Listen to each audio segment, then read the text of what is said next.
The Prisoners by Guy de Maupassant, copyright in 1884. Narrated by Audio One Bookshelf. Please remember to like, share and subscribe. There was not a sound in the forest save the indistinct, fluttering sound of the snow falling on the trees. It had been snowing since noon, a little fine snow, that covered the branches as with frozen moss, and spread a silvery covering over the dead leaves in the ditches, and covered the roads with a white, yielding carpet, and made still more intense the boundless silence of this ocean of trees. Before the door of the forester's dwelling a young woman, her arms bare to the elbow, was chopping wood with a hatchet on a block of stone. She was tall, slender, strong, a true girl of the woods, daughter and wife of a forester. A voice called from within the house. "We are alone tonight, Bert Hine, you must come in. It is getting dark, and there may be Prussians or wolves about." "I've just finished, mother," replied the young woman, splitting as she spoke an immense log of wood with strong, deft blows, which expanded her chest each time she raised her arms to strike. "Here I am, there's no need to be afraid, it's quite light still." Then she gathered up her sticks and logs, piled them in the chimney corner, went back to close the great oaken shutters, and finally came in, drawing behind her the heavy bolts of the door. Her mother, a wrinkled old woman whom age had rendered timid, was spinning by the fireside. "I am uneasy," she said, "when your father's not here. Two women are not much good." "Oh," said the younger woman, "I'd cheerfully kill a wolf or a Prussian if it came to that." And she glanced at a heavy revolver hanging above the hearth. Her husband had been called upon to serve in the army at the beginning of the Prussian invasion, and the two women had remained alone with the old father, a keeper named Nicolas Pichon, sometimes called Longlegs, who refused obstinately to leave his home and take refuge in the town. This town was Rethel, an ancient stronghold built on a rock. Its inhabitants were patriotic, and had made up their minds to resist the invaders, to fortify their native place, and, if need be, to stand a siege as in the good old days. Twice already, under Henri IV and under Louis XIV, the people of Rethel had distinguished themselves by their heroic defense of their town. They would do as much now, by Gad, or else be slaughtered within their own walls. They had, therefore, bought cannon and rifles, organized a militia, and formed themselves into battalions and companies, and now spent their time drilling all day long in the square. All bakers, grocers, butchers, lawyers, carpenters, booksellers, chemists took their turn at military training at regular hours of the day, under the auspices of Monsieur Lavigne, a former non-commissioned officer in the dragoons, now a draper, having married the daughter and inherited the business of Monsieur Revauden, Sr. He had taken the rank of commanding officer in Rethel, and, seeing that all the young men had gone off to the war, he had enlisted all the others who were in favor of resisting an attack. Fat men now invariably walked the streets at a rapid pace, to reduce their weight and improve their breathing, and weak men carried weights to strengthen their muscles. And they awaited the Prussians. But the Prussians did not appear.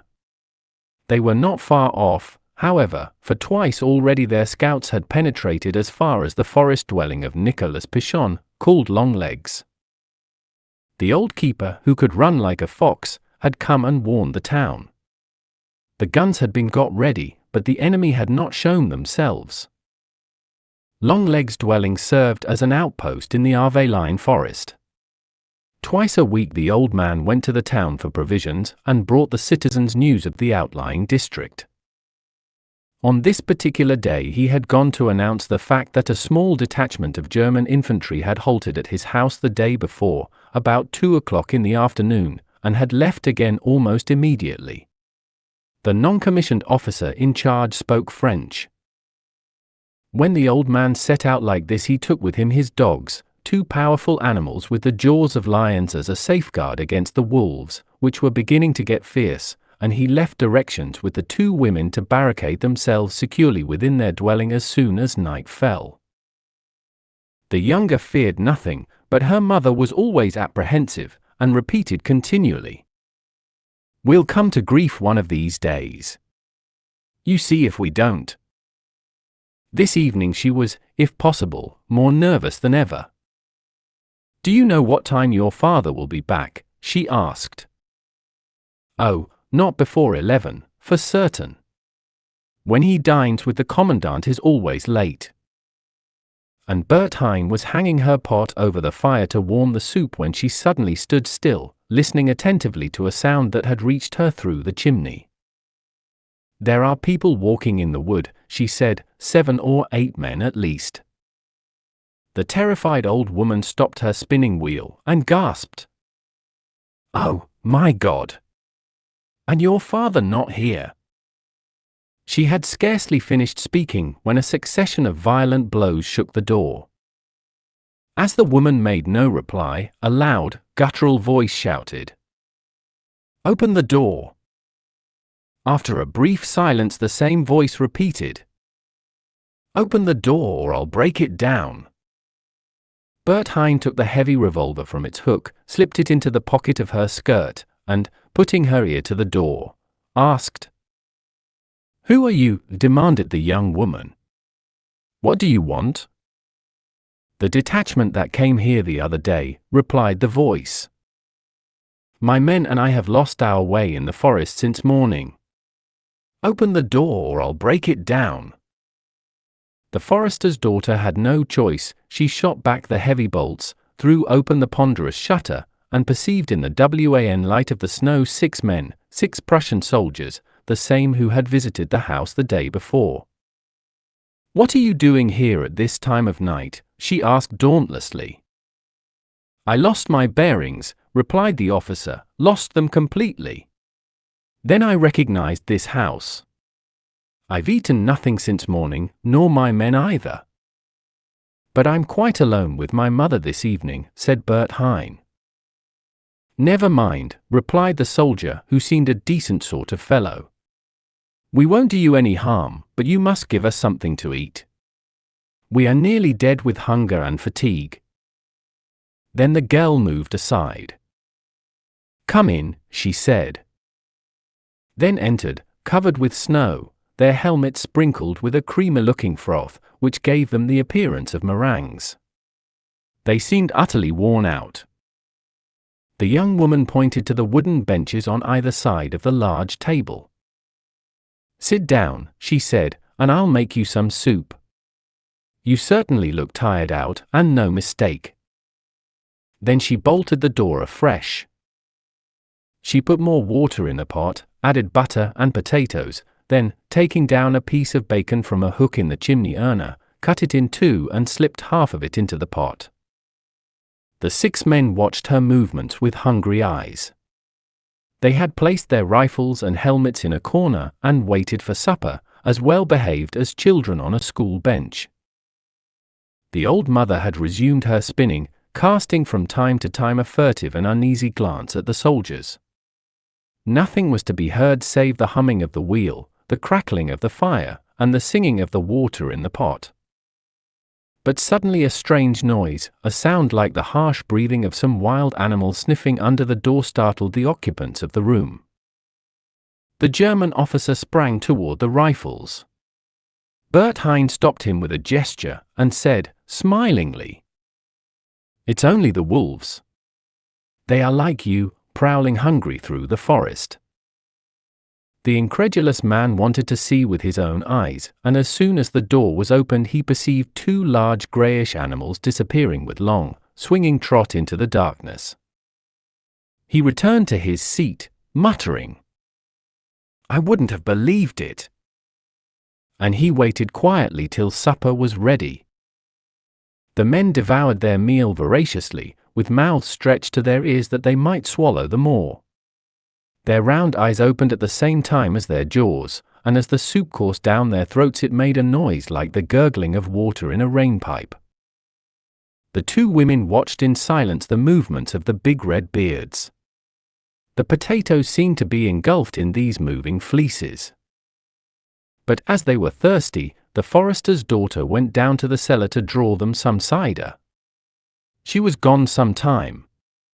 The cellar was small, with an arched ceiling, and had served, so people said, both as prison and as hiding place during the Revolution. It was approached by means of a narrow, winding staircase, closed by a trapdoor at the farther end of the kitchen. When Bertheim returned, she was smiling mysteriously to herself. She gave the Germans her jug of cider. Then she and her mother supped apart, at the other end of the kitchen. The soldiers had finished eating, and were all six falling asleep as they sat round the table. Every now and then a forehead fell with a thud on the board, and the man, awakened suddenly, sat upright again. Bertheim said to the officer, "Go and lie down, all of you, round the fire. There's lots of room for 6. I'm going up to my room with my mother." And the two women went upstairs. They could be heard locking the door and walking about overhead for a time, then they were silent. The Prussians lay down on the floor, with their feet to the fire and their heads resting on their rolled-up cloaks. Soon all 6 snored loudly and uninterruptedly in 6 different keys. They had been sleeping for some time when a shot rang out so loudly that it seemed directed against the very walls of the house. The soldiers rose hastily. 2, then 3 more shots were fired. The door opened hastily, and Bertheim appeared, barefooted and only half dressed, with her candle in her hand and a scared look on her face. "There are the French," she stammered, "at least 200 of them. If they find you here, they'll burn the house down. For God's sake, hurry down into the cellar, and don't make a sound, whatever you do. If you make any noise, we are lost." We'll go," replied the terrified officer. "Which is the way?" The young woman hurriedly raised the small, square trap door, and the 6 men disappeared one after another down the narrow, winding staircase, feeling their way as they went. But as soon as the spike of the last helmet was out of sight, Bertheim lowered the heavy oaken lid, thick as a wall, hard as steel, furnished with the hinges and bolts of a prison cell, shot the 2 heavy bolts, and began to laugh long and silently, possessed with a mad longing to dance above the heads of her prisoners. They made no sound, enclosed in the cellar as in a strong box, obtaining air only from a small, iron-barred vent-hole. Bertheim lighted her fire again, hung the pot over it, and prepared more soup, saying to herself, "Father will be tired tonight."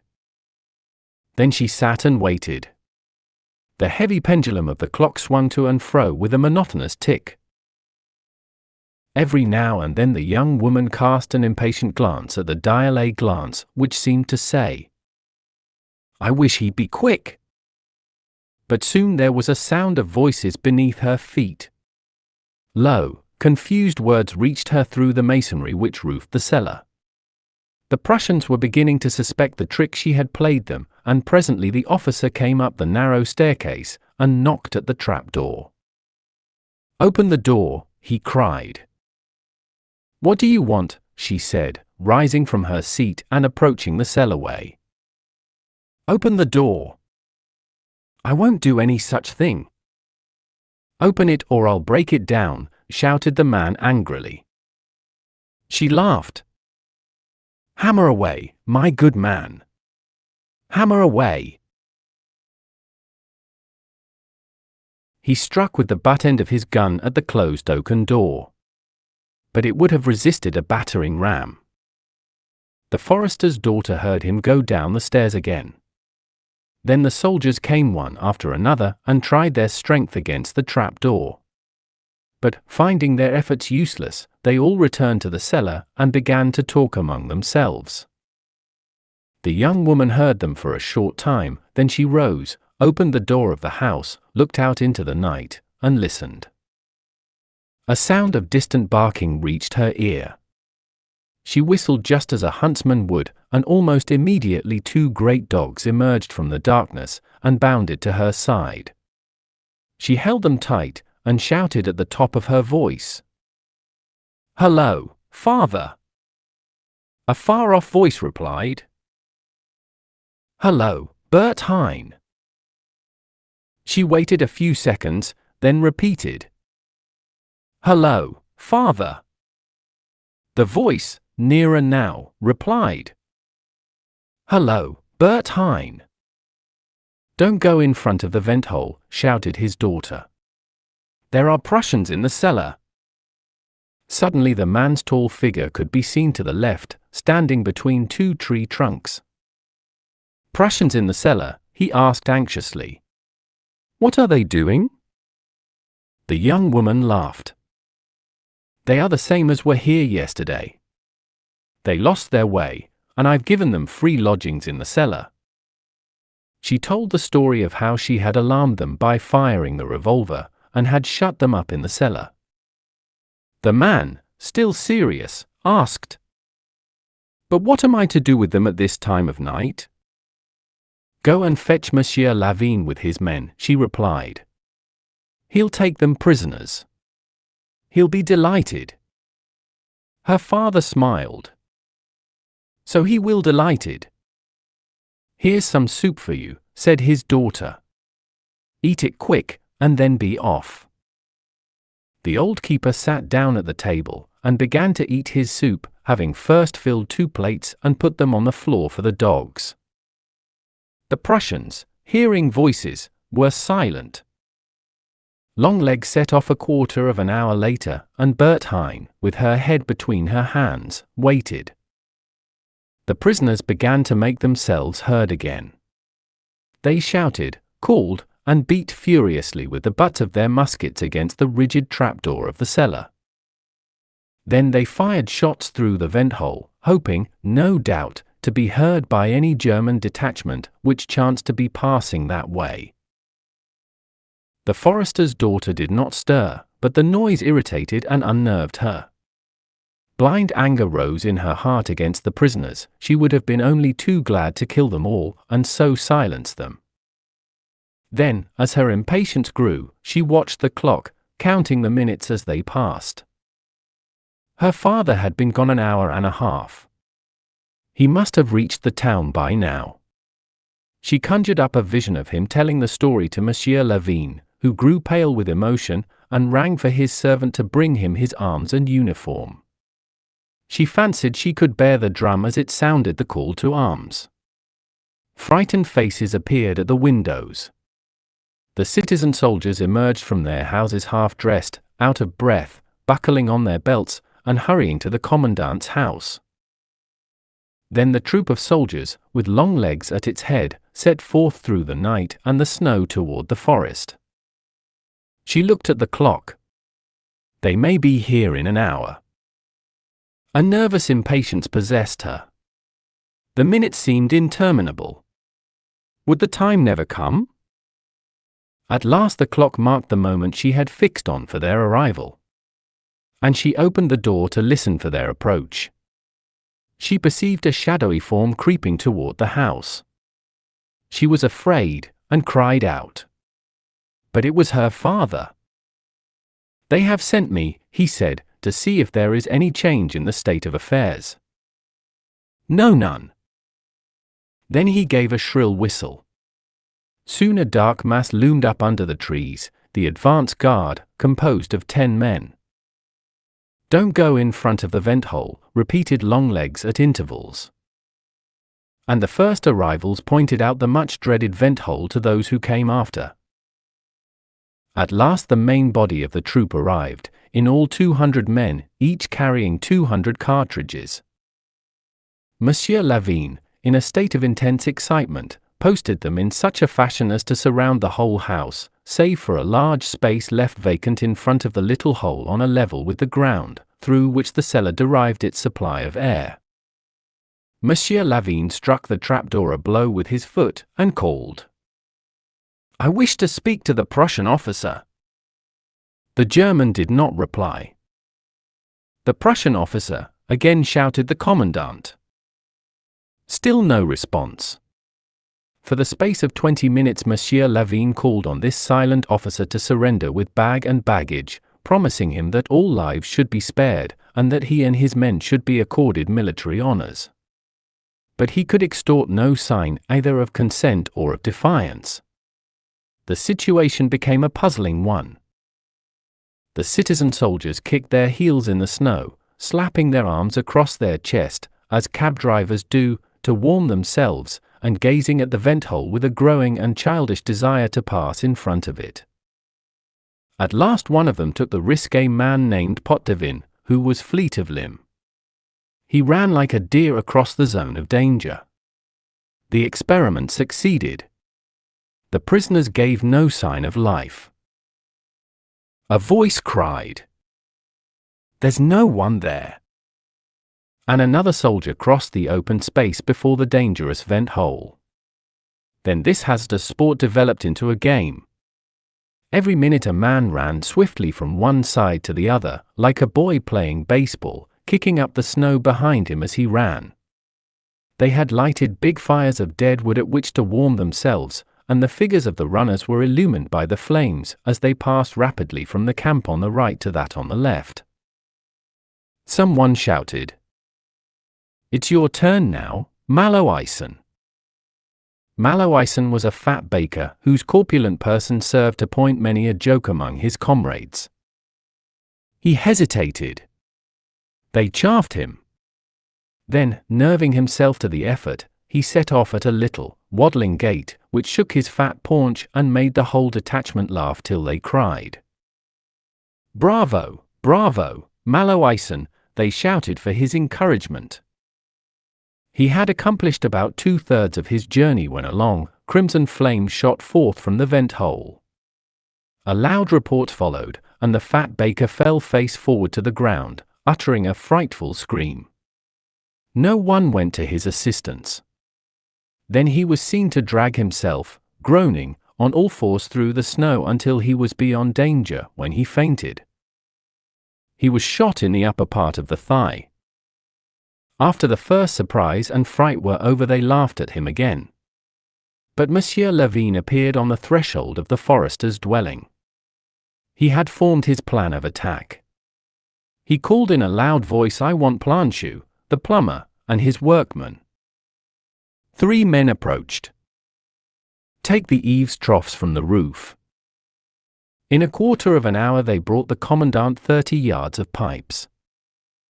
Next, with infinite precaution, he had a small round hole drilled in the trap door. Then, making a conduit with the troughs from the pump to this opening, he said, with an air of extreme satisfaction, "Now we'll give these German gentlemen something to drink."